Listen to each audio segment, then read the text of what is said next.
Hi, this is Marie, physical therapist at RehabPilates Physical Therapy, and today we're going to talk about the knee.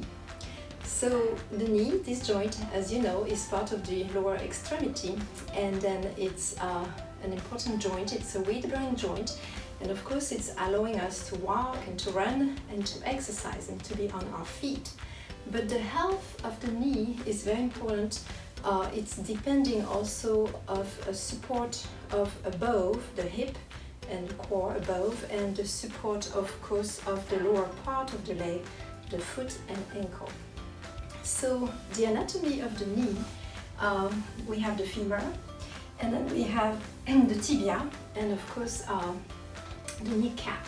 So this joint has to be very stable, but it has also to be very mobile. So we're able to go down the stairs, we're able to run. And for stability, the knee depends on a different element because this joint is pretty flat. So we have the meniscus who are increasing the congruency of the bones together. We have also, of course, the ligament. We have lateral ligament, and inside the knee we have cruciate ligament. And also it's depending on the patella and the strong tendon keeping the patella in place, and of course the muscular, all the muscles around the knee, above and below the knee, and a lot of muscles of the knee are biarticular, meaning that they take care of two articulations, hip and knee, or knee and ankle. So that's for the stability. For the mobility, of course, the mobility depends how the bones are gliding on top of each other, and the cruciate ligament are very helpful for that. And then, of course, the muscle strength is going to help you and move your knee physiologically with good movement. So what is important also for the knee, and I'm going to stand up, is the leg alignment. So when we look at someone facing forward, we are looking at how, with gravity, how this is aligning. So ideally, the front of the hip here should match with the middle of the knee on the same vertical line, and then it should match with the second toe. So when the legs are parallel, and the feet of course have to be parallel. The way your feet and ankle are aligned are also very important for the rest of the the lower extremity. And then when we look at someone sideways, we are looking also at the greater trochanter, and a vertical line here should be slightly passing behind the knee, slightly behind the knee, and then in the middle of the foot. So this is what we look for alignment. Something I want to mention when we are facing forward is also where your patellas are facing. The patella should face forward in that postural alignment. Good, so I'm going to sit back, and what I want to talk about also now is what kind of problem we can encounter with the knee. So of course, misalignment. So we see different type of alignment. If there is muscle strength or tightness imbalance in the lower extremities, we can have a hyperextension of the knee, genu recurvatum, or we can have a genu varus or genu valgus, meaning knock knee or bow leg, in other words. So you probably may be familiar with that. So meaning the knee can be pulled out this way, or on the other side it could be pulled out this way. So you can see that this depends a lot also on the feet alignment, ankle and feet alignment, and of course also how are your hips aligned in that case. Also, different type of problem with the knees, of course, could be osteoarthritis, wear and tear, could be osteoarthritis in the kneecap, behind the kneecap. It could be changes in the joint also on the femur or on the tibia. It could be also some other issues like meniscal issues, a torn meniscus. We have two meniscus in the knees shaped like a croissant, and they are sitting there on the plateau, the tibia plateau. but they could be twisted, you know, if we twist the leg, and then if we hurt ourselves doing any sport, but it doesn't have to be sport, it could be even just walking with a wrong alignment, and then the meniscus could be pinched, and then of course anytime you bend and twist your leg, it's gonna hurt. Could be a type of injury on the knee. Another type of injury could be, of course, ACL, cruciate ligament. So this type of injury happen with sports, skiing, contact sport, or just even a bad fall during sport or skiing.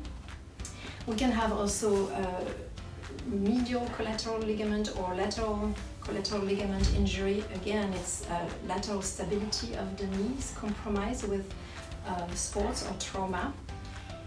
We can have also patellofemoral dysfunction, meaning the kneecap gliding not in the right track on the groove here behind the femur. So this is caused by muscle tension, too much tension, and not enough strength. So muscle strength and length imbalance, and important also the strength of the hip muscle. So I guess pretty much some other type of pathology maybe I did not mention, but a simple knee pain could be an issue.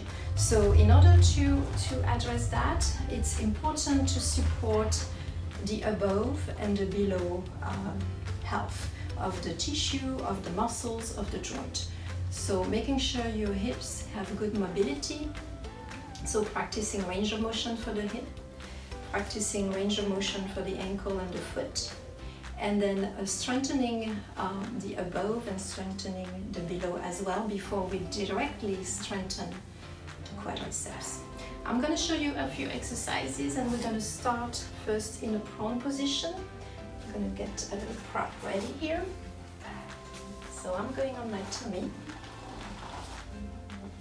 and we're going to start with a glute set. Simple, but we want to make sure we know how to engage our glute muscles, our buttock muscles. So I'm here, I'm resting my forehead on my hands, my legs are slightly open.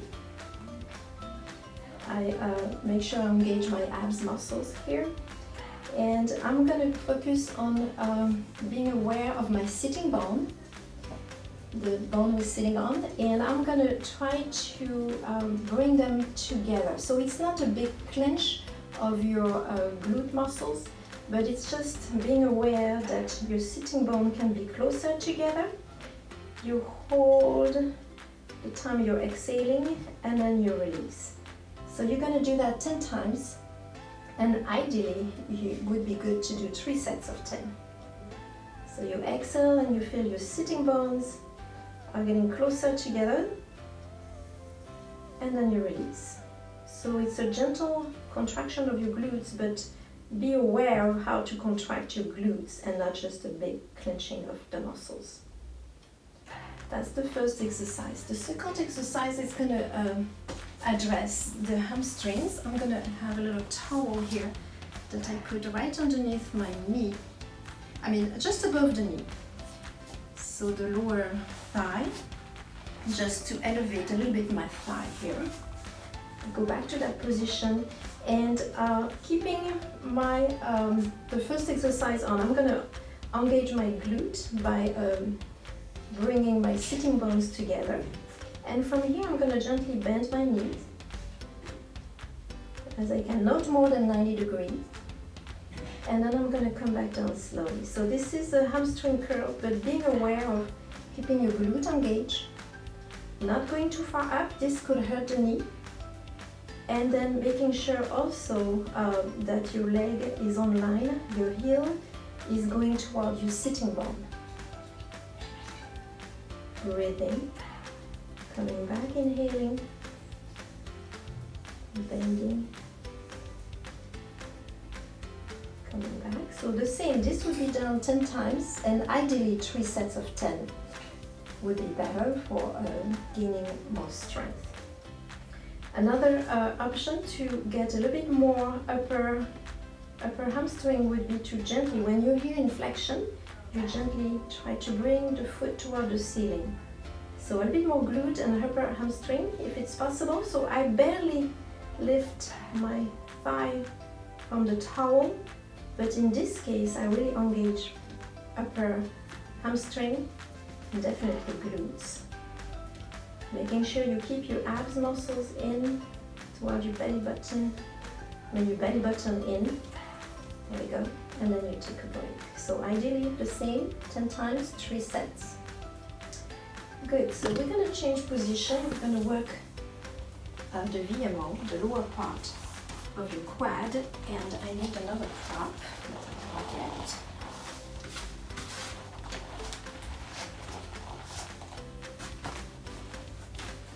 Good, so I have a roller. You can use your roller. You're going to have your lower leg, the back of your knee on the roller, and we're going to focus on tightening the lower part of your quad. So we are going to inhale first, exhale, and you engage and you're straightening your knee. It's not a forceful contraction, but again, you're focusing on straightening the knee and feeling the glide of the patella up when you're straightening, but you want to feel it right here. The foot can be flexed, meaning this way, so you're having a bit more recruitment of the quad here when you're working this way. So the same, 10 times, 3 sets of 10 for more strength. Good. So we're going to change exercises now. We're going to be in standing. So close kinetic chain, meaning we have the floor underneath our feet. And we're going to start addressing the lower part underneath our knees. So we're going to strengthen our calves. Very simple. Get close to a table for balancing if you have balancing issues, but we're going to be right here, same weight bearing, and we're going to press up and come down. So we're going to go up on the count of 1 and come down on the count of 3. So you take your time coming down. In that way, you're working your calf in more eccentric contraction.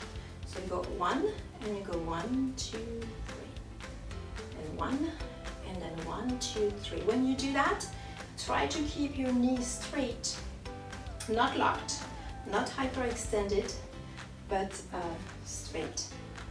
And then you might feel like you have extra contraction of your glutes. So, and if you want to give extra contraction of your glutes, go ahead and do so. So ideally the same 10 times 3 sets.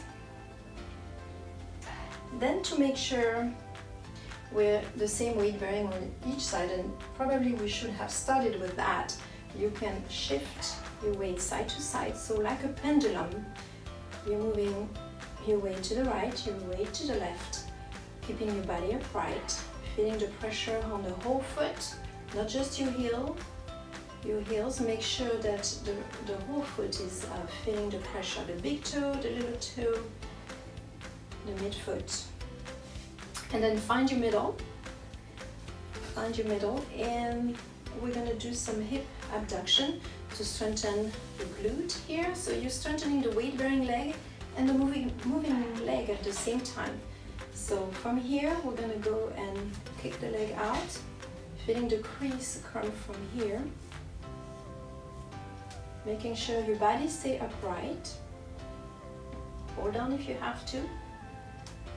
Making sure you're not really shifting too far on the other side on the weight-bearing leg.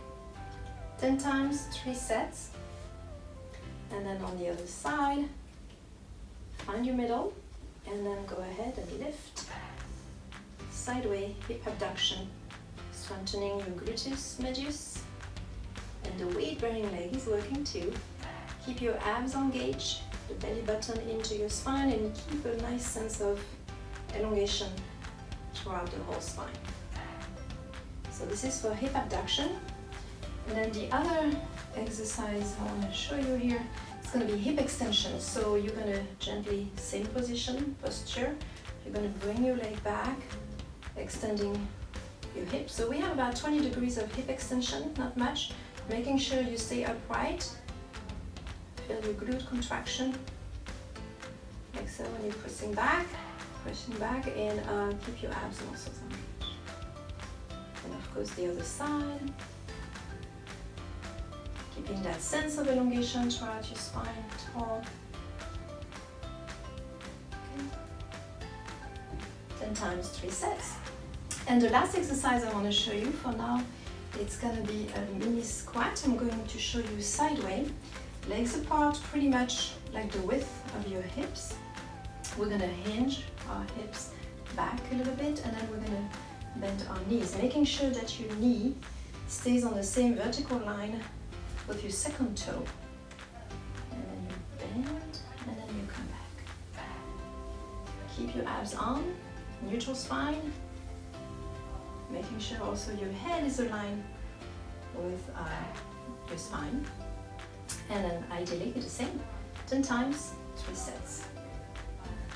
That's good. Same weight bearing on both sides. Try not to favor one side, hopefully your knee won't hurt. So don't go too far down. Do what is possible for your knee. And this is it for today. So you can also check with us at RehabPilatesPT.com, and then we also have telehealth session here at